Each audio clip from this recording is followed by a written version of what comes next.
And because the weather is very, very good, I believe we are live on Escrow Tuesdays. This is episode 12. Narhee, can you believe it's already episode 12?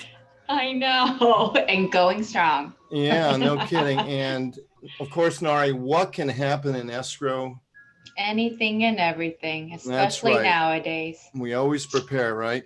Well, Right. I'm Charles Swanberg. I'm the director of Los Angeles for Caimeiju Realty, and my And co-host Narhee is. Nguyen from Tower That's right. Escrow. We have an amazing guest today. We have none other than Ronda Ching. Now, when I used to look at her Facebook profile, I'm like going, what day is Ronda Ching Day? I'm always looking at the calendar. I'm like, is it already Ronda Ching Day again? And I would see her posts, and I didn't realize that's her last name. It's not a holiday. So, the living legend and holiday of Honolulu, Ronda, welcome to the show. How are you? I'm great. Thanks for having me. Of course, of course. Especially on election day. Yeah, right.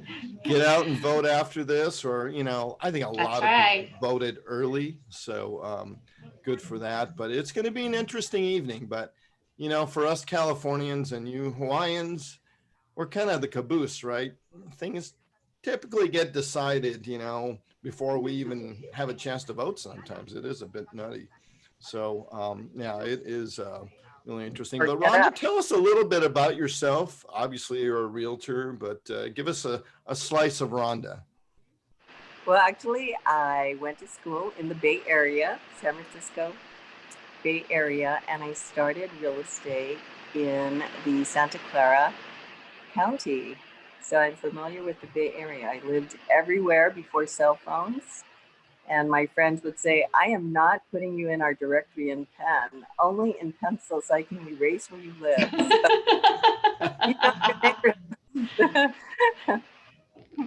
Yeah, I mean, I had No. a short stint in Hawaii in fifth grade, actually. So anyway, that's kind of my claim to fame in Moilili there by the old King's Hawaiian. But of course, you are the queen of Honolulu.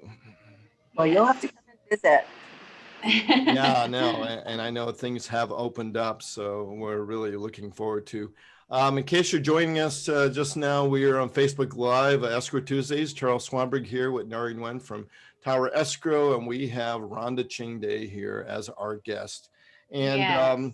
She we is about to kind of tell us what goes on in real estate world and why she started with real estate, right? yeah, like why real estate? Why not? I don't know, rocket science. This sort of happened, I think, in my last semester at Cal in Berkeley. A professor said you would do well in commercial real estate. But at the time, interest rates were so high, and agents didn't seem to be closing on properties. So I actually went into residential real estate, and I was thinking, well, where would be the most traffic? And so I chose Silicon Valley. That's where all the jobs were. I thought people would migrate there or emigrate out. So that's where I started. I started in Cupertino and then moved to Los Altos, but sold in many of those towns and cities. So it was quite exciting for me. I saw a lot of growth. I was the only car on 280, if you can believe it. And my girlfriends and I would sit at the top of the San Jose hills and watch all the development come up the mountain, come up the hill side. So we saw a lot of gentrification in Rockridge, Los Altos, San Jose, Santa Clara. So that's where I learned and saw what developers did to take a sleepy suburban neighborhood and make it more luxurious, posh, exclusive. It was a really quite an experience.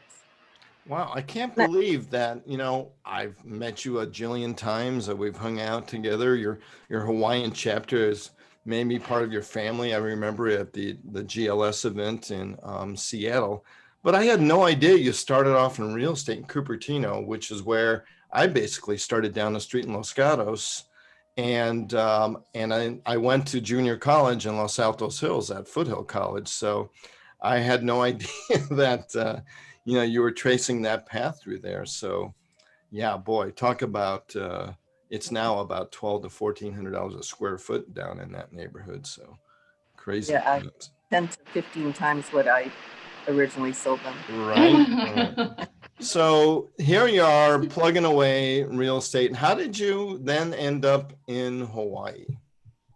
Well, I actually was born and raised here. Right. So I back home when. Oh, I see. Yeah. So you went to school in Berkeley, you got your real estate license, and chose residential, Cupertino, which of course is home of Apple, and heart of Silicon Valley, and then you just at one point did you say, what am I doing here in San Jose? I could be in Hawaii.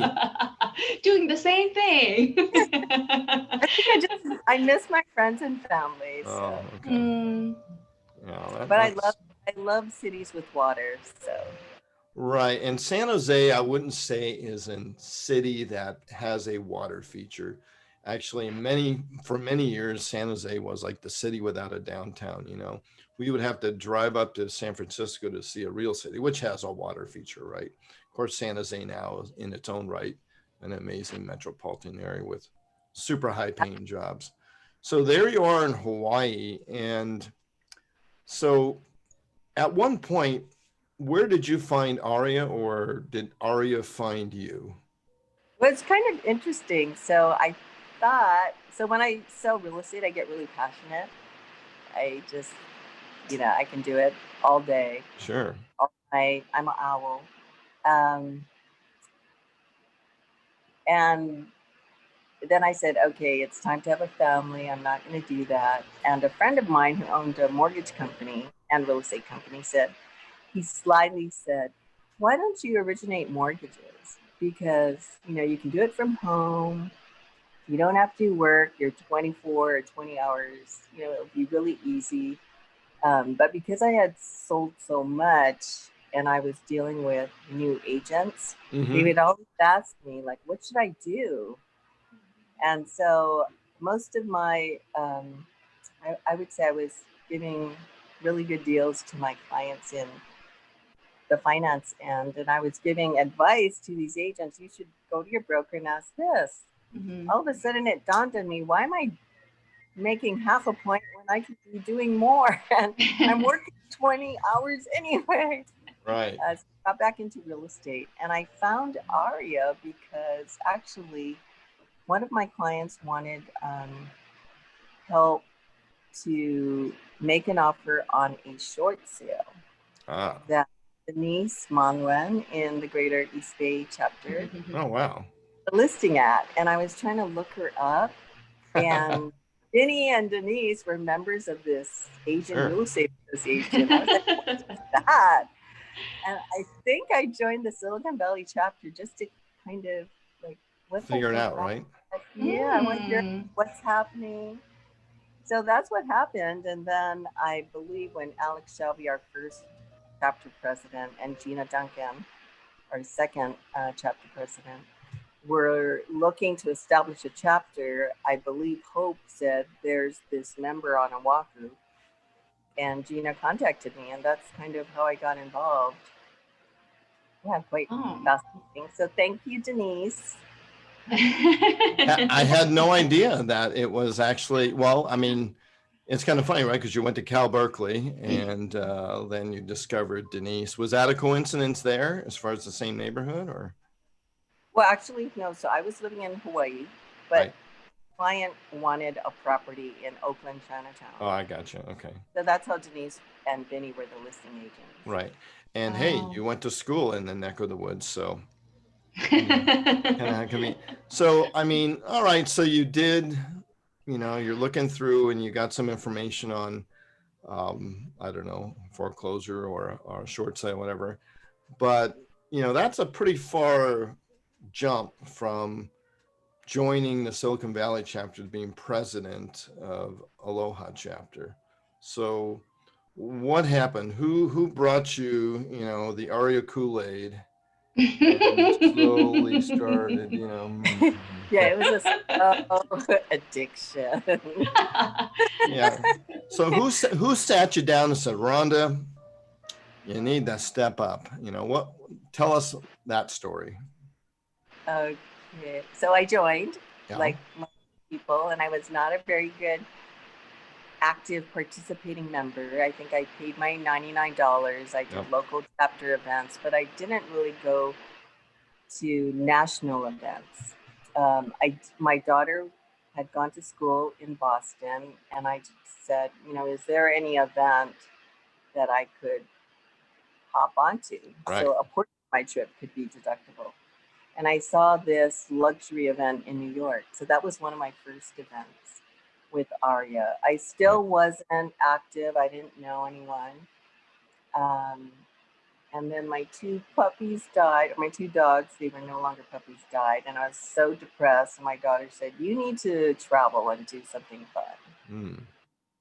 And then there was this Taiwan Aria trade mission. Oh, the famous Taiwan trade mission. I've heard a lot of stories about that one. Yes. So that's where I met Josie. Right. Josie Nguyen, and we were roommates, and it was just an eventful trip.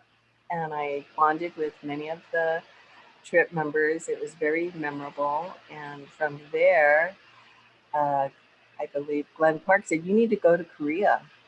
Like, you do? Yes, you do. So there I was in Korea, and I met Clara. And Clara was the one, she's up in Boston. She's very convincing. You cannot say no to her. Wow. Okay. And she was like, you need to step up. See, I knew there was a you need to step up talk. There's always that one individual that just... And how unlikely, right? Someone from Boston telling you to step up and you're in Hawaii. So that's so cool. Yeah. Well, so yeah. So congratulations. I know. What year were you chapter president of Aloha? Only a few years ago, right? Yeah. So I believe it was 2018, 2019. Right. And prior to that, I was, co-chairing events. Right. And I had missed out on the GLS that you guys had there. I think I kind of really got involved like a year afterwards. And so, when Brian On was telling me all kinds of fun that you guys are having over there, because it has been a long time since I've been back to the island. So, of course, long overdue. In your real estate career, I'm sure you've run into, a number of interesting things. So I'll hand it over to Narhee. Interesting stories, you are going to say? Yes. So through Silicon Valley and all of those experiences and developments that you were able to see and experience, is there a couple of stories that stand out that can be told? We'll be happy with just one crazy story. I do have a crazy story. So because of my experience doing loan workouts, in fact, I did 2 loan workouts, one in San Francisco and one in Oakland. Okay. On multifamily units, large units. Large buildings. There was a client that was referred to me, and when I happened to look up on our preliminary title report, I said, what's this other property? And they're like, what other property? So I said, this one.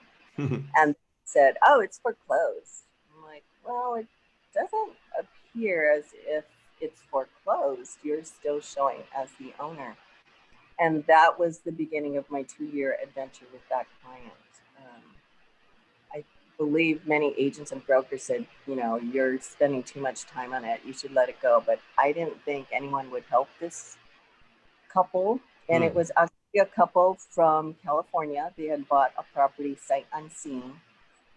And through a series of events, when we had the mortgage crash, they were in trouble. And what happened is they had bought a 2-acre working basil farm with a duplex and a home. So it was actually going to be their retirement home. Mm-hmm. And they had come from China to the US, became Christians, had very good paying jobs, great jobs.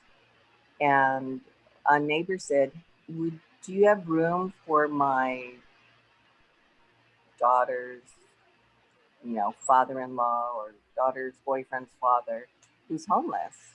And so out of the goodness of their heart, they said, sure. But he kind of took over. And so he started bringing in other people.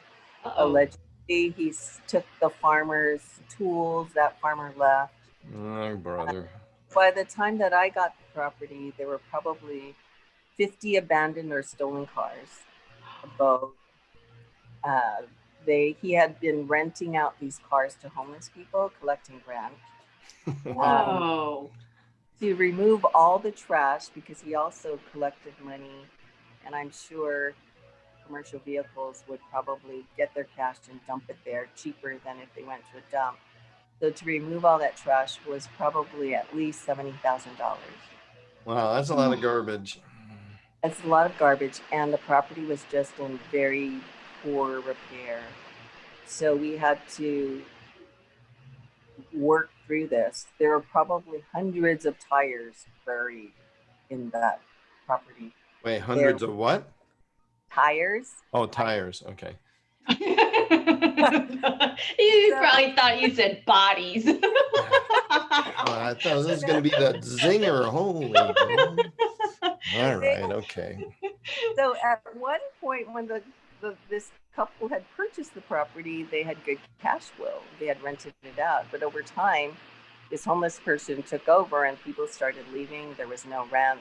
They couldn't pay their mortgage. No one was paying them.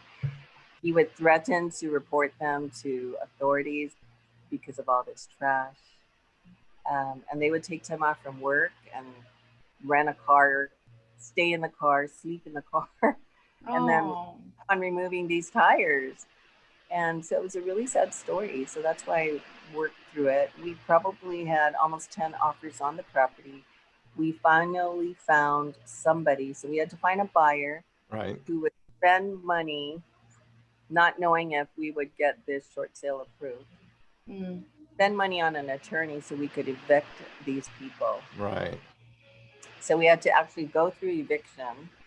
And then we had to hire a property manager because innocently, the owners told this homeless person, you need to leave because I'd like to sell the property. And then he said he wanted money to leave.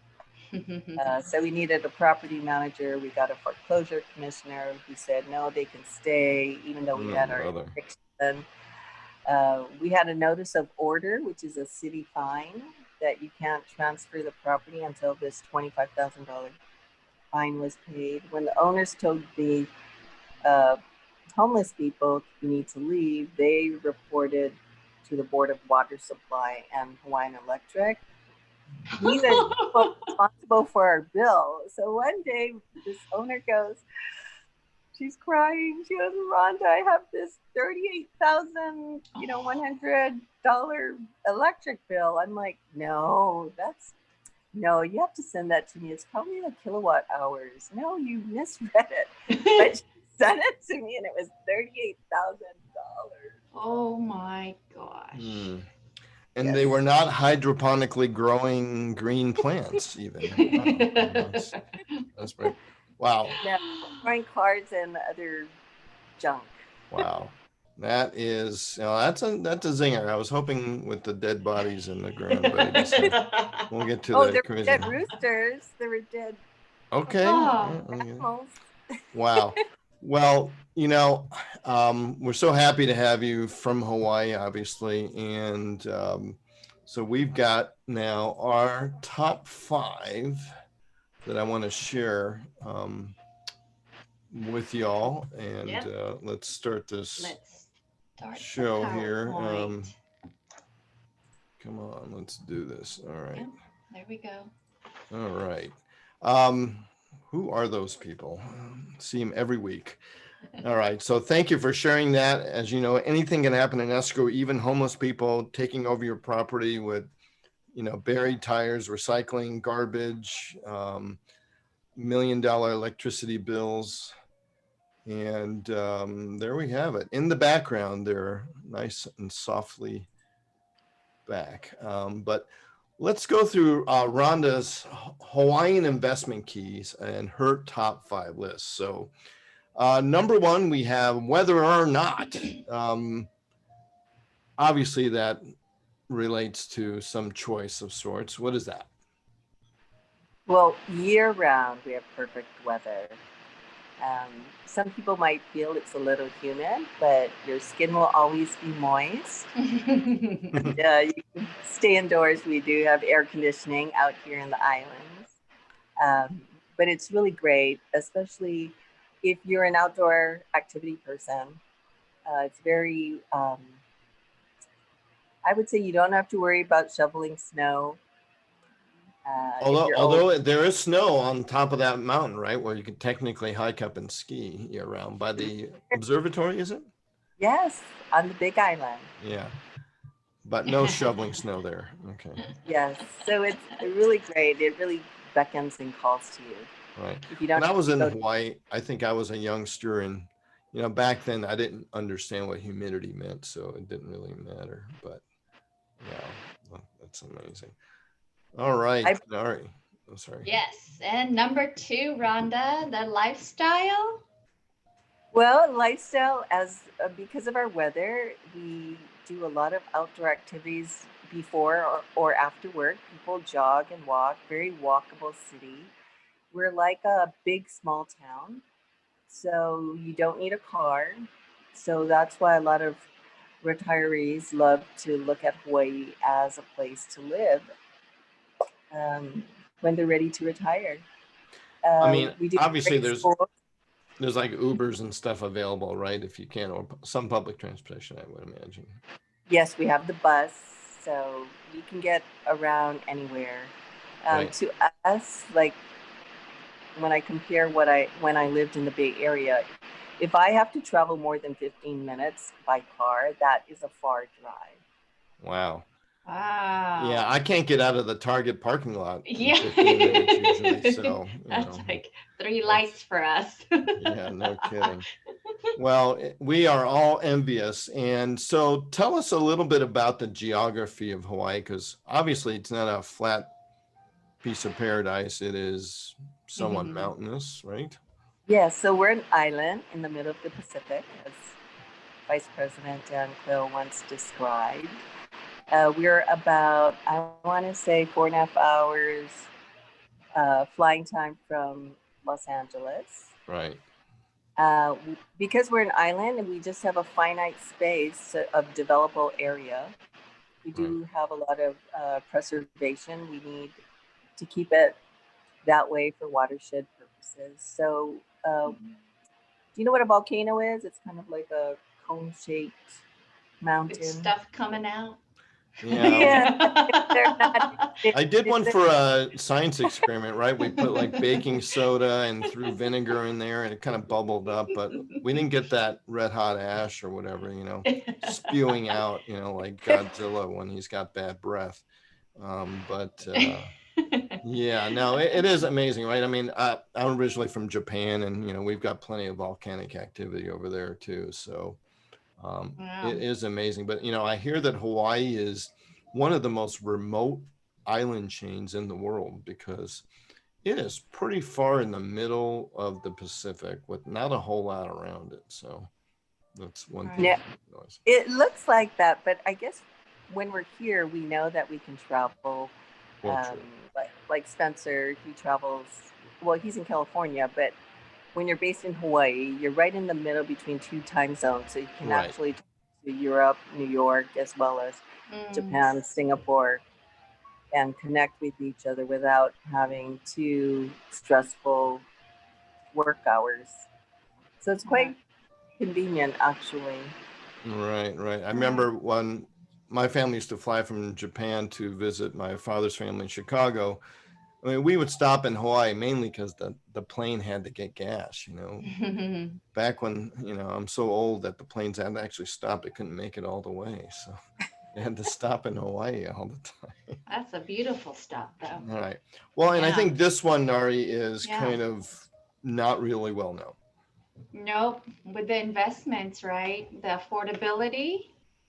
How Yeah, is it so over there? well, local people might not feel that Hawaii properties are affordable.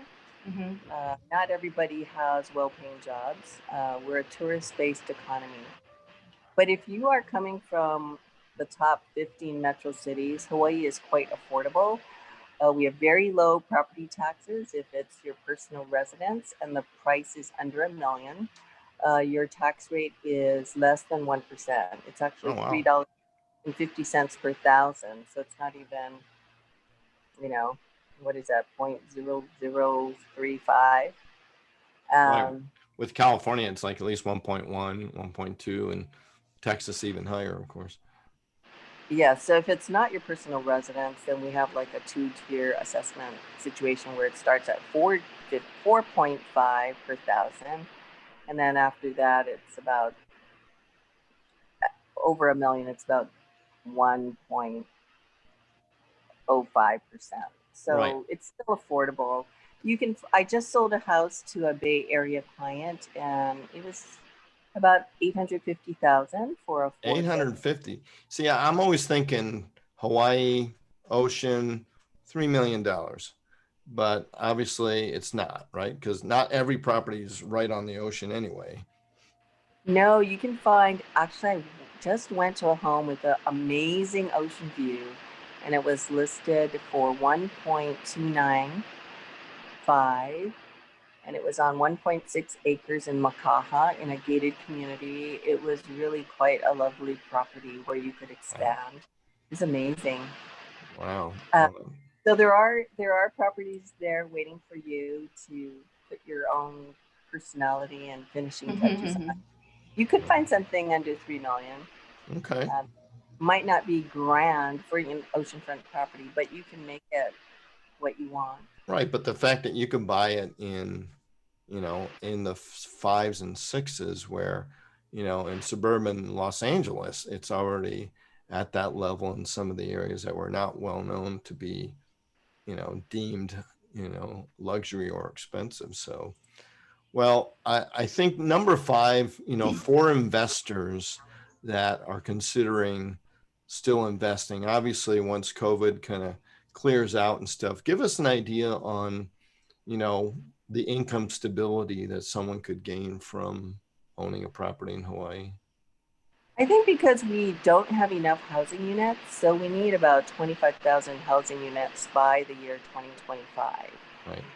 Demand for housing, whether it's a rental property or a home to purchase, is extremely high, and especially with the low rates. One of the things, even if you're not a active duty military personnel or a veteran, one of the things that I think most people, investors should be aware of is 30% of our Oahu population are VA eligible. Oh, I see. So if you know about VA financing, you can Yep. purchase a home 100% financing, and they have products up to 2 million. So how does that affect you if you're not a veteran? There's this huge pool of buyers relocating, Right. and, changing their post every 3 to 5 years. So you will see probably more appreciation. It's not as if a neighborhood is just stagnant for 20 years for their lifetime. You're Right. actually seeing a lot of movement. And then also active duty personnel have a base housing allowance. I see. So that is another good rental pool. So it's a pretty stable rental income. We're not really a cash flow state. We're an equity state. So Gotcha. I would say our prices double every 7 to 10 years. Wow. Well, that's always good to hear. Yeah, it's a shame what had to happen with the shutdown, and I have a lot of friends in the real estate business in Hawaii that just, they're just seeing the property management opportunities and all that just slow to crawl. But right now things are starting to kind of, heat up, I hear, as far as, because you still have kind of that low inventory state in some sense. We do. Right? We're getting a lot of calls. So for when between, I want to say even as early as February till now, Waikiki was a little flat and your hotel workers were furloughed. But as of the last 2 weeks, we have a lot of inquiries from Californians as well as other investors looking for vacation rental properties. Wow. Well, if you need anything, www.rondachingday.com. I don't know what it was. Just direct message me and call Charles and how to find it. All right, Rhonda, if you could take a look at this screen and tell me how to pronounce this. Oh, hui ho. That's right. Is that a popular saying? I just honestly just pulled that up on the internet, but you're so sweet. Yes, so let's connect. I'm waiting for you, Charles, to come on. I know. Now I gotta definitely get down there. Well, Rhonda, thank you so much for joining us today. We could spend hours talking about Hawaii and there's, like anywhere, there's always these specific areas, right? That, you could be in Hawaii Kai, you could be in North Shore, you could be in Honolulu, you got so many other Jillian Islands, right? And so a lot, that the eye doesn't really see when you just overall think, Hawaii, Oahu, and Waikiki Beach, right? So. Yes, I'm waiting for Samantha, Ivan, Charles, Dick, for you to let me know when you're coming. No, I appreciate that, because remember one time we tagged a photo and me and Dick Lee or somebody, we had these candy lays, and I just tagged us in Honolulu Airport. And I can't believe how many people reached out to us, say, hey, I didn't know. Or the question always was, how long are you going to be in town? And, it just shows you how warm and kind and the hospitality that you Hawaiians are. And look out, when you see these folks at an RE event, especially in the East Coast, 12-hour time difference, or 6-hour time difference.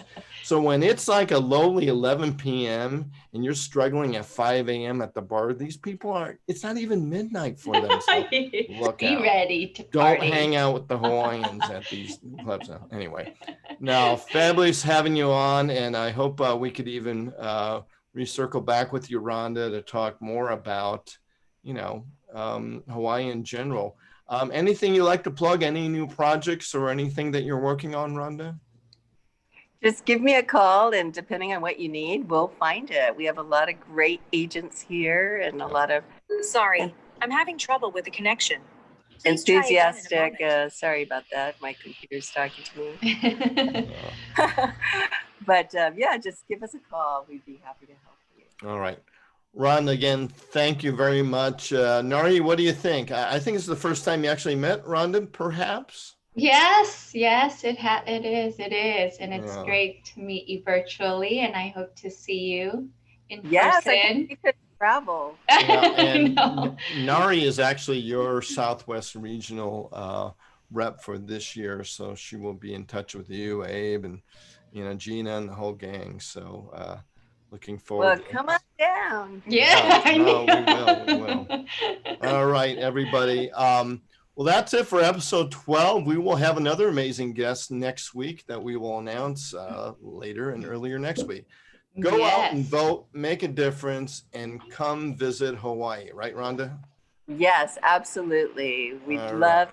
All right. Charles Swanberg here, signing off, and Narhee Nguyen. All right. Thank you so much for joining us. Thank you. Okay, I stopped the stream and I will stop recording.